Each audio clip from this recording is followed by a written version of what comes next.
Hello everyone, most welcome in the UPSC study official. नमस्कार दोस्तों, UPSC study official में आपका एक बार फिर से स्वागत है।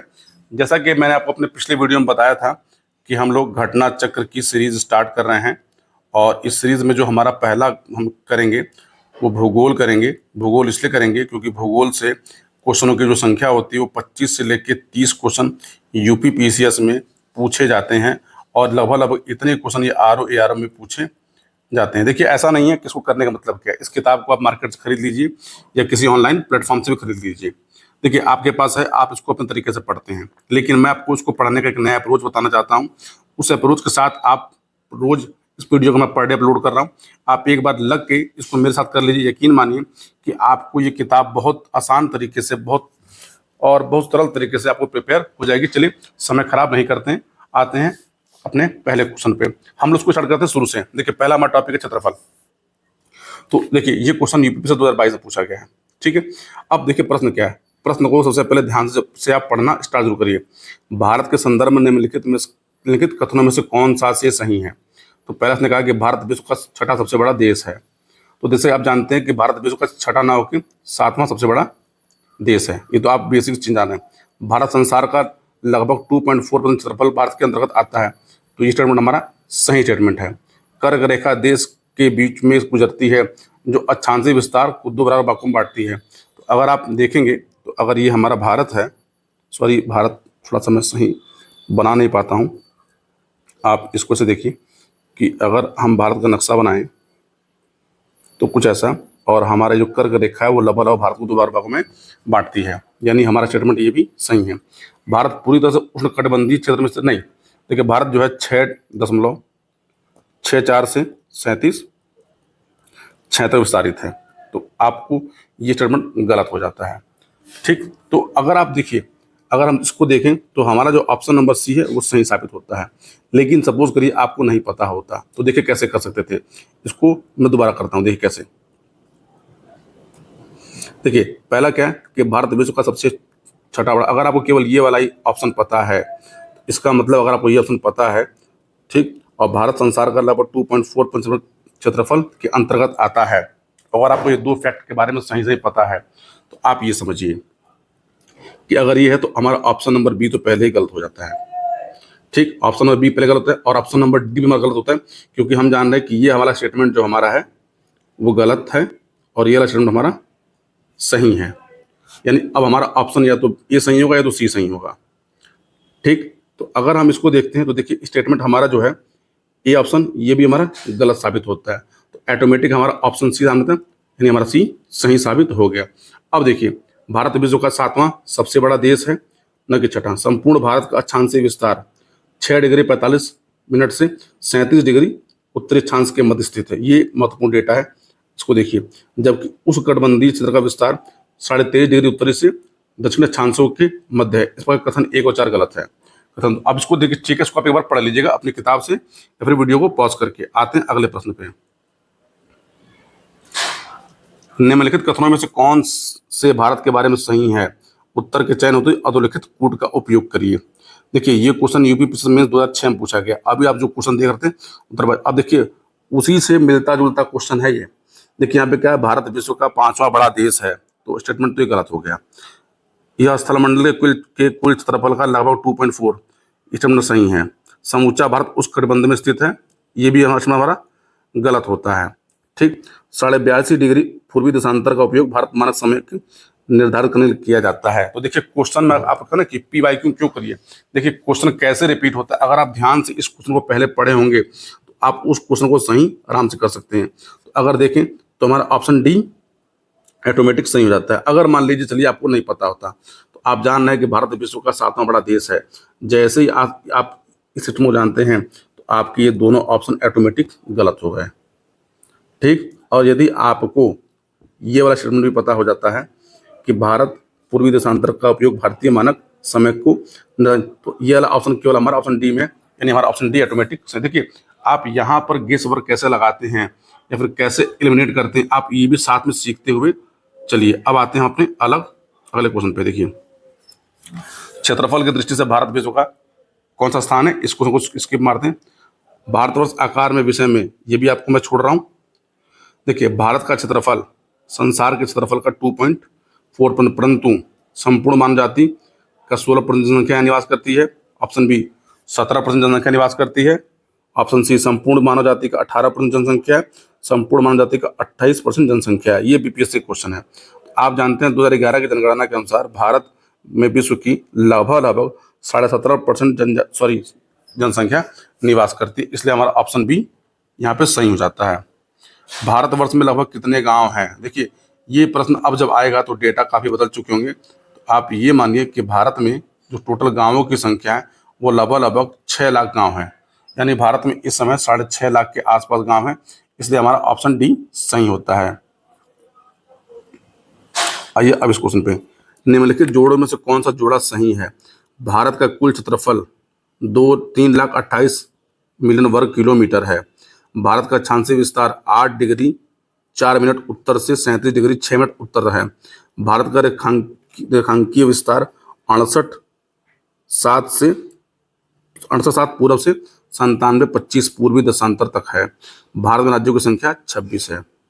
तो देखिए कौन सा जोड़ा सही नहीं है। पहली बात तो आप जान रहे हैं कि भारत में राज्यों की संख्या इस समय कितनी है? 28 है, इसलिए आपका ऑप्शन ये वाला ही हमारा। देखिए ये तीनों ऑप्शन सही हैं और ये तीनों ऑप्शनों को जो है आप नोट करके रख दिए, क्योंकि इनसे भी क्वेश्चन बनाए जाते हैं। देखिए इसमें से महत्वपूर्ण जो है हमारा ये दोनों डेटा है। देखिए कैसे, भारत का जो मुख्य भूमि का अक्षांशीय विस्तार है वो 8 डिग्री 4 मिनट उत्तर से 37 डिग्री 6 मिनट उत्तर तक है, और देशांतरी विस्तार 68,7 से 97,25 पूर्व तक है। ठीक है, ये ध्यान रखिएगा। देखिए दो चीज़ें होता है, एक मुख्य भूमि एक कुल भूमि। तो जो मुख्य भूमि है वो 8 डिग्री 4 से 37 6 तक है, लेकिन अगर संपूर्ण पूछा जाए तो 6 डिग्री से 37 तक है। ये दोनों में कंफ्यूज मत होइएगा। भारत के लिए निम्नलिखित कथनों में कौन सा असत्य है?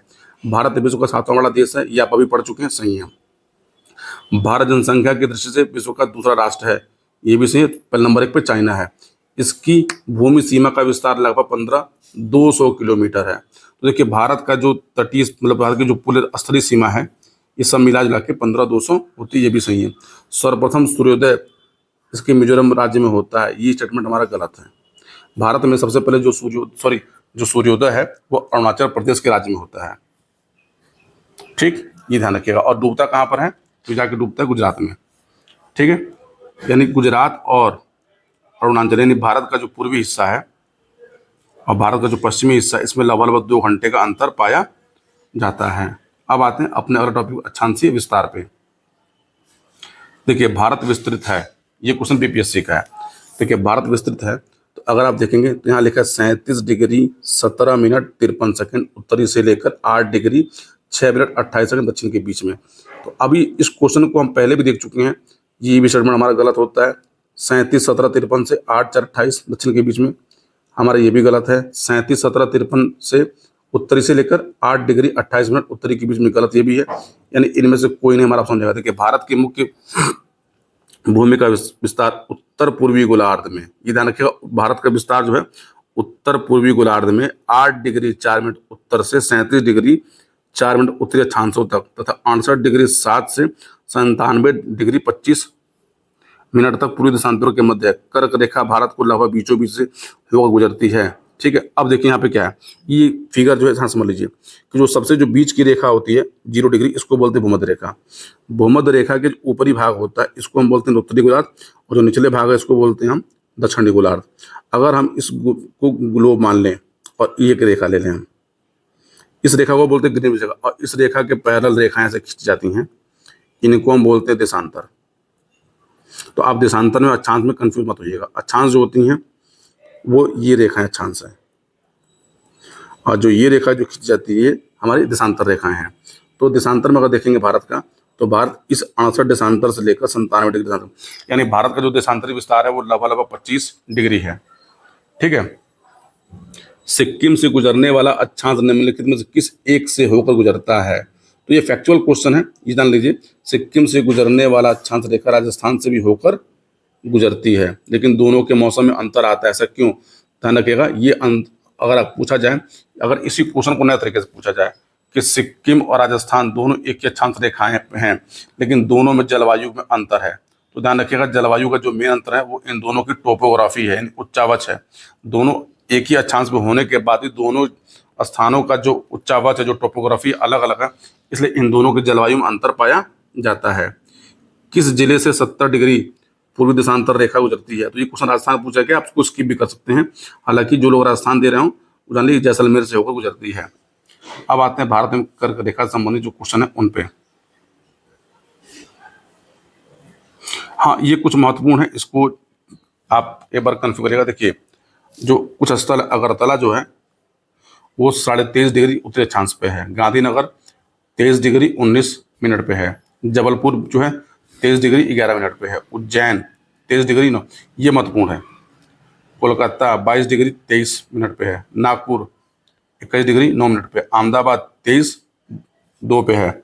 वाराणसी, ये महत्वपूर्ण है क्योंकि यूपी में है, ठीक ना, 25-18 पे है।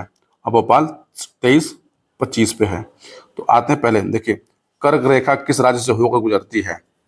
तो अगर अब आप ऑप्शन देखेंगे उड़ीसा, उत्तर प्रदेश, आंध्र प्रदेश, तो कर्क रेखा बिहार से होकर नहीं गुजरती। आप जानते हैं कि कर्क रेखा जो होती है वो भारत के 8 राज्यों से होकर गुजरती है। देखिए, कर्क रेखा पर पड़ने वाले भारत के कुल 8 राज्य, इसमें कौन सा है? गुजरात, राजस्थान, मध्य प्रदेश, छत्तीसगढ़, झारखंड, पश्चिम बंगाल, त्रिपुरा और मिजोरम।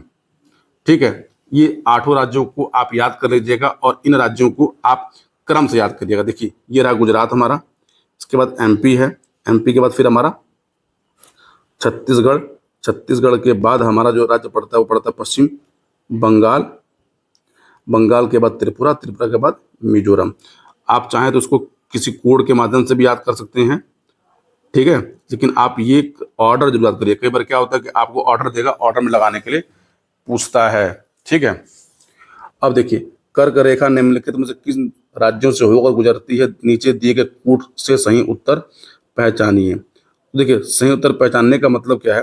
जैसा कि आप जान रहे हैं कि कर्क रेखा, तो देखिए कर्क रेखा जो हमारा जो है किन राज्यों से गुजरती है? तो आप चारों ऑप्शन में है, इसलिए हमारा ऑप्शन बी सही होता है। कर्क रेखा गुजरती है मध्य प्रदेश, मिजोरम, त्रिपुरा, तो इन सभी से पहुंचती है, ठीक। कितने भारतीय प्रदेशों से होकर कर्क रेखा गुजरती है? तो हम लोग पहले कर चुके हैं 8 राज्यों से ही। जम्मू एक राज्य जिससे होकर कर्क रेखा गुजरती है। भारत का एक राज्य जिससे होकर कर्क रेखा गुजरती है, तो इसमें से केवल झारखंड है जहाँ से गुजरती है। निम्नलिखित में से किस राज्य से कर्क रेखा नहीं है? तो किस राज्य में कर्क रेखा नहीं है? तो कर्क रेखा जो हमारी है वो मणिपुर से होकर नहीं गुजरती है। निम्नांकित नगरों में से कौन कर्क रेखा के निकटतम दूरी पर स्थित है? तो ये बहुत फैक्चुअल क्वेश्चन है, इसको आप हो सके तो स्किप मार दीजिए, चाहे याद कर लीजिएगा, लेकिन ऐसे क्वेश्चन पूछे जाते हैं तो याद रखिएगा। जो गांधीनगर है यहाँ पर, वो गांधीनगर वो कर्क रेखा के सबसे निकटतम है, ठीक है। निम्न नगरों में से कौन सा कर्क रेखा के निकट है? ये ISPD का क्वेश्चन है। तो देखिए, यहाँ पर जो है कोलकाता ऑप्शन सही हो जाएगा। ये क्वेश्चन बहुत फैक्चुअल है, आप इसको स्किप मार सकते हैं क्योंकि इनकी पूछ जाने की प्रोबेबिलिटी बहुत कम होती है, ठीक है। कौन सा महत्वपूर्ण अक्षांश भारत को 2 भागों में विभाजित करता है? ये महत्वपूर्ण क्वेश्चन है। तो हमारा इसमें से जो है 23.5 डिग्री उत्तर अक्षांश भारत को 2 भागों में, ये ध्यान रखिएगा। कई बार क्या होता है कि 23.5 डिग्री ऑप्शन में उत्तर देगा, दक्षिण देगा। देखिए यहाँ पर दिया ना, इसमें लोग कन्फ्यूज होते हैं। तो 23.5 डिग्री उत्तरी अक्षांश रेखा जो है भारत को 2 भागों में विभाजित करती है, इसे कर्क रेखा भी कहते हैं। निम्नलिखित में से कौन सा भारतीय राज्य कर्क रेखा के उत्तर में स्थित है? तो देखिए, ये तो आप मैप से भी जान जाएंगे और आप इसकी पोजीशन से भी जान जाएंगे कि कर्क रेखा ड्रॉ कर लीजिए, देखिए उसके बाद आपको पता चल जाएगा। तो ऑप्शन में हमारा जो है मणिपुर जो है कर्क रेखा के उत्तर में स्थित है। अब देखिए, जून माह में निम्न स्थानों में से कहाँ पर दिन की अवधि अधिकतम होगी? तो देखिए ऑप्शन में क्या है? हैदराबाद, भोपाल, चेन्नई, दिल्ली। तो अब देखिए, इसका ऑप्शन हमारा डी सही होगा। क्यों? क्योंकि सूर्य के उत्तरायण यानी भूमध्य रेखा के उत्तर होने के बाद से उत्तरी गोलार्ध में दिनों की अवधि बढ़ती जाती है। 21 जून को सूर्य उत्तरायण स्थित सर्वोच्च बिंदु पर होता है। इस माह में कर्क रेखा के उत्तर जाने पर दिनों की अवधि बढ़ेगी, दक्षिण जाने पे घटेगी, इसलिए दिल्ली यहाँ पर सबसे उपयुक्त उत्तर होगा। निम्नलिखित में कौन सा शहर कर्क रेखा के सबसे निकटस्थ स्थित है? तो इसका आंसर हमारा जबलपुर होगा। ये महत्वपूर्ण है, इसको आप याद करके नोट कर लीजिएगा, ठीक है। यहाँ बाकी ऑप्शन दिए गए, आप इसको भी देख सकते हैं। निम्नलिखित भारत की नदियों में से कौन कर्क रेखा को 2 बार काटती है? तो ये बहुत महत्वपूर्ण क्वेश्चन है, माही नदी है, राजस्थान में बहती है और एक कर्क रेखा को 2 बार काटती है। देखिए, माही नदी कर्क रेखा को 2 बार पार करती है। यह मध्य प्रदेश से उद्गमित होकर राजस्थान, गुजरात प्रभावित होते हुए खंबात की खाड़ी में गिरती है। देखिए, अब चाहे तो यहाँ से क्वेश्चन बन सकता है। कैसे? एक तो ये पूछा गया, अब पूछा जाए कि कहाँ से निकलती है, कहाँ गिरती है, तो यहाँ पे आपको ऑटोमेटिक एक नया क्वेश्चन फॉर्म होता है। इसलिए आप क्वेश्चन से क्वेश्चन फॉर्म करने की तरकीब भी सीखिए। अब आते हैं अपना टॉपिक मानक समय पे। जब भारतीय मानक समय के यामोत्तर पर अर्धरात्रि है तो एक स्थान पर सुबह का 6 बजता है, उस स्थान की अवधि जिस यामोत्तर पर है वह कौन सा है? तो देखिए, पहले मानक समय निकालते हैं कैसे, आप ये समझ लीजिए। आप जानते हैं भारत का जो मानक समय है वो 82.5 डिग्री है। ठीक, तो आप ये समझिए ये वाला है। ठीक, तो आप ये समझिए कि 1 घंटा, जो 1 घंटा होता है वो 15 डिग्री बराबर होता है। यानी 15 डिग्री अगर आप घूम जाएंगे तो यानी आप 1 घंटे का समय निकाल लेंगे। अब देखिए, इसने कितना पूछा है, 6 बज रहा है, तो 6 बज रहा है तो उसका मतलब कि 6 घंटा यानी 15 गुणे 6 कितना हो गया, 90। ठीक, तो अब देखिए, क्योंकि शुरू सुबह सबसे पहले होती है 6 घंटे के अंतराल पर, उसकी यामोत्तर के बीच कितना 90 डिग्री अंतराल होगा। भारत का मानक समय 82.5 यामोत्तर है और 82.5 में आप 90 जोड़ दीजिए, तो जैसे आप जोड़ेंगे ये कितना हो जाएगा, 172 से 1/2। तो आप यहाँ पर ऑप्शन बी हमारा सही रहता है। गुजरात के सबसे पश्चिमी गांव और अरुणाचल प्रदेश के सबसे पूर्वी छोर पर स्थित वलांग के समय में कितने घंटे का अंतर? तो मैंने आपको बताया था कि इन दोनों के बीच 2 घंटे का अंतर पाया जाता है। ठीक है, देखिए, गुजरात का जो देशांतरी विस्तार है वो 68.4 से 74.4 तक है। पूर्वी देशांतर के मध्य। अरुणाचल का जो देशांतर है वो 91-30 डिग्री पूर्व से 97-30 पूर्व है। अतः गुजरात के पश्चिम और अरुणाचल के पूर्वी छोर पर देशांतरी विस्तार का अंतर कितना आता है, 29 डिग्री 26 मिनट। ये महत्वपूर्ण है, इसको नोट कर लीजिएगा। एक देशांतर में 4 मिनट का अंतर होता है। आप इसको मल्टीप्लाई करिए तो लगभग कितना आएगा, 118 मिनट, मतलब लगभग 2 घंटे का दोनों में गैप होगा, अंतराल होगा। अब देखिए, ये क्वेश्चन आईएएस का है, ये अच्छा क्वेश्चन है। अब इसको चलिए सॉल्व करते हैं। देखिए, जबलपुर की देशांतर रेखा इंदौर व भोपाल की देशांतर रेखाओं के बीच में है। औरंगाबाद का अक्षांश वडोदरा व पुणे के अक्षांशों के बीच में है। बंगलुरु की अवस्थिति चेन्नई की तुलना में अधिक दक्षिणावर्त है। अब मान लीजिए आपको कोई ऑप्शन नहीं पता, तो आप वहाँ पे जो है इस क्वेश्चन को कैसे सॉल्व करेंगे, तो आप ये देखिए। पहली बात देखिए, जबलपुर की देशांतर रेखा इंदौर व भोपाल की देशांतर रेखाओं के बीच में है। तो पहली बात तो ये पॉसिबल इसलिए नहीं है क्योंकि अगर आप मैप देखेंगे तो मैप में आपको क्वेश्चन देगा तो स्टेटमेंट हमारा एक गलत होता है। अगर हमारा स्टेटमेंट एक गलत होता है तो हमारा ऑप्शन एक भी गलत हो गया, ऑप्शन बी भी गलत हो गया, ऑप्शन डी यानी ऑप्शन सी हमारा ऑटोमेटिक सही होता है और हम सही उत्तर यहाँ से ऑटोमेटिक पा जाते हैं, आपको बाकी के फैक्ट न पता होने के बाद भी। चलिए इसकी व्याख्या देखिए। उपयुक्त दिए गए प्रश्न के स्थान जिलों के अक्षांशीय विस्तार दिया गया। अब देखिए, इतना प्रिपेयर करना पॉसिबल नहीं, इसलिए ऐसे क्वेश्चनों में हमेशा एक इंटेलिजेंट गेस मार्क लगाया जाता है और इंटेलिजेंट गेस मार्क से ऐसे क्वेश्चनों को किया जाता है। देखिए, निम्नलिखित में से कौन सा शहर भारतीय मानक समय IST देशांतर के निकटस्थ है? तो मैंने आपको बताया था पहले भी, यहाँ में उज्जैन हमारा, सॉरी रीवा होगा इसका ऑप्शन, हाँ मैं गलती कर रहा हूँ उसके लिए, सॉरी, यहाँ पर इसका आंसर रीवा होगा। ठीक है, मानव समय के निकटतम के बीच दिए गए स्थानों पर देखिए रीवा है। देखिए, खासकर जो MP का जो लोग पेपर देते हैं, MP वाले पेपरों में इन चीज़ों को थोड़ा ध्यान रखा करिए क्योंकि MP जो है देशांतर में ज़्यादा क्वेश्चन पूछता है, यूपी में नहीं पूछा था। देखिए, यदि भारतीय मानक समय के अनुसार पूर्वाह्न के 10 बजे हैं, यानी सुबह के 10 बजे हैं, तो 92 डिग्री पूर्व देशांतर पर शिलांग का स्थानीय समय क्या होगा? तो आप पहले तो एक काम करिए कि देखिए, ऐसे क्वेश्चनों को अगर आते हैं तो आप जानते हैं कि 82.5 डिग्री हमारा यामोत्तर है, मतलब जहाँ से हम टाइम मेजर करते हैं। अब इसको हमें क्या करना था, इसको घटाना होता है, यानी आप 90 में से 82.5 घटा लीजिए, कितना आएगा, 9.5 डिग्री देशांतर। अब इस देशांतर पर कितना मिनट का अंतर होता है, 4 मिनट का। तो आप करेंगे कितना आ गया, 38 मिनट, यानी अब इस 38 को उठा के 10 में जोड़ दीजिए, तो कितना हो गया, 10:38 का समय होगा। अतः विकल्प बी सही उत्तर होगा यहाँ पे। ठीक है, यदि भारतीय मानक समय पर यामोत्तर पर 120 डिग्री पूर्वी देशांतर का स्थानीय समय, चलिए इसका आप आंसर खुद सॉल्व करिएगा। आप तरीका सीख चुके हैं, मैं इसको स्किप करता हूँ। ठीक है,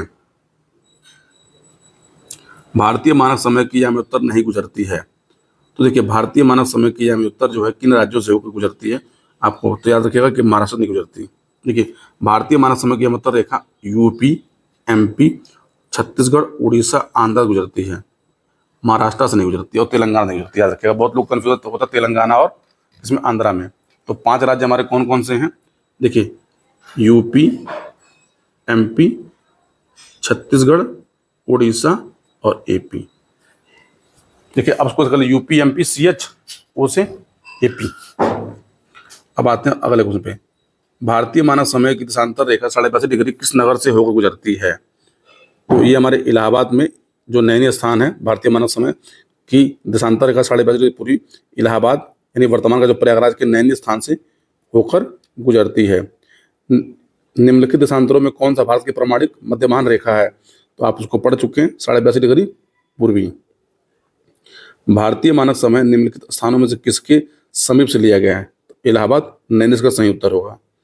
भारतीय मानक समय IST एवं ग्रीनविच के मध्य का अंतर पाया जाता है। तो देखिए जो GMT है, GMT से भारत का समय जो है 5.5 घंटे आगे चलता है, तो इसलिए ऑप्शन हमारा बी सही होगा। देखिए भारतीय मानक समय IST एवं ग्रीनविच मध्य के बीच में 5.5 घंटे का अंतर पाया जाता है। मतलब अगर वहाँ पे 12 बज रहा होगा तो यहाँ पे 5:30 बज रहा होगा, यानी अगर वहाँ सुबह का 6 बज रहा होगा तो यहाँ पे 11:30 बज रहा होगा। आप ये समझ लीजिए।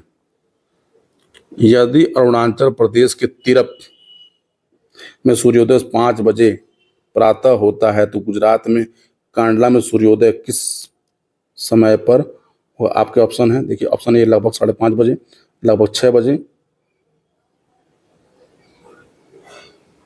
लगभग 7 बजे, तो लगभग 7:30 बजे। देखिए मैंने बताया था कि इन दोनों के बीच में लगभग 2 घंटे का अंतर होता है, इसलिए हमारा ऑप्शन सी सही होता है। और इस व्याख्या को हम लोग कई बार कर चुके हैं, इसलिए इसको स्किप करते हैं। निम्नलिखित में से कौन सा शहर दिल्ली के सबसे समीप देशांतर पर स्थित है?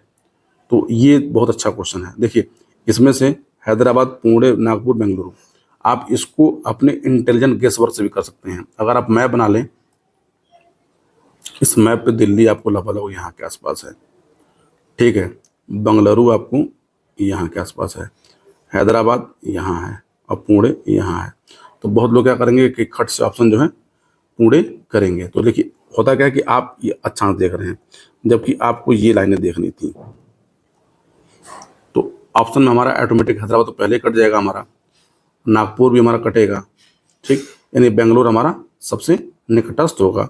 देखिए बेंगलोर जो हमारा है 77-19 पूर्वी देशांतर से लेकर 77-50 पूर्वी देशांतर के मध्य में स्थित है, ठीक है। अब आते हैं अपने अगले टॉपिक को, दूरस्थ बिंदु पे। तो पहले तो इस मैप को देख लीजिए। भारत का जो दूरस्थ बिंदु है ये समझिए, भारत का जो सबसे उत्तरी पॉइंट है उसको हम बोलते हैं इंदिरा कॉल। ये सियाचिन लद्दाख के पास है। जो दक्षिणी पॉइंट है वो कन्याकुमारी में है, ठीक, तमिलनाडु में, जिसको हम भारत का दक्षिण भाग बोलते हैं। यानी कौन सा हमारा दक्षिण इंदिरा पॉइंट जो ग्रेट निकोबार में है। पश्चिमी पॉइंट हमारा कहाँ पे, गुजरात में, और कहाँ पे, गुहार मोती में है। और पूर्वी हमारा कहाँ पे, अरुणाचल के किबथू में है, ठीक है, किबथू हमारा अरुणाचल में है। इसमें से एक ऑप्शन जान लीजिएगा कि जो ये कन्याकुमारी जो है ना, ये वाला ऑप्शन, कन्याकुमारी का जो केप कोमोरिन भारत का वह स्थान है जहाँ बंगाली खाड़ी, अरब सागर और हिंद महासागर तीनों आपस में मिलते हैं। देखिए भारत का सुदूरस्थ दक्षिण बिंदु यानी साउथर मोस्ट पॉइंट कौन सा है? तो इसका ऑप्शन आप जान रहे हैं, इंदिरा पॉइंट। भारत का दक्षिण बिंदु जो है इंदिरा पॉइंट है।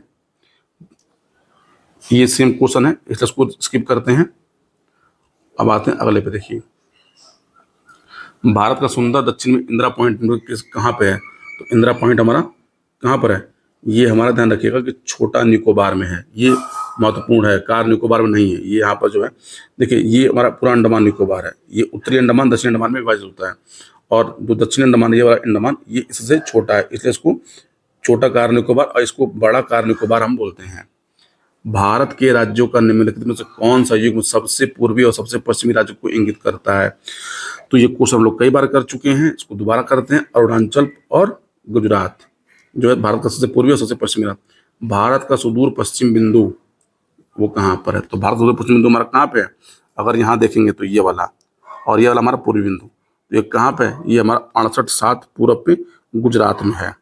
अब देखिए यहाँ पे ऑप्शन सारे नजदीक देते, देखिए 68/7 पश्चिम गुजरात, पूर्वी गुजरात। तो अगर आप केवल गुजरात को देखेंगे, ये गुजरात हमारा, तो इसके पूर्वी पॉइंट पे है। निम्नलिखित प्रमुख भारतीय नगरों में से कौन सा एक सबसे अधिक पूर्व की ओर अवस्थित है? तो ये क्वेश्चन जो है थोड़ा फैक्चुअल है, अब ऐसे क्वेश्चन नहीं पूछे जाते, लेकिन आप जान लीजिए अगर ये पूछा जाता है ऑप्शन में से तो हमारा लखनऊ है जो सबसे अधिक पूर्व की ओर स्थित है। देखिए ऐसे क्वेश्चनों पे आप मैप पे गेस वर्क करिए, या तो ऐसे क्वेश्चन को स्किप मार लीजिए, तब तक आप कन्फर्म हो तो मत लगाइए। भारत का वह कौन सा स्थान है जहाँ बंगाली खाड़ी, अरब सागर तथा हिंद महासागर मिलते हैं? तो मैंने क्या बताया था आपसे, कन्याकुमारी।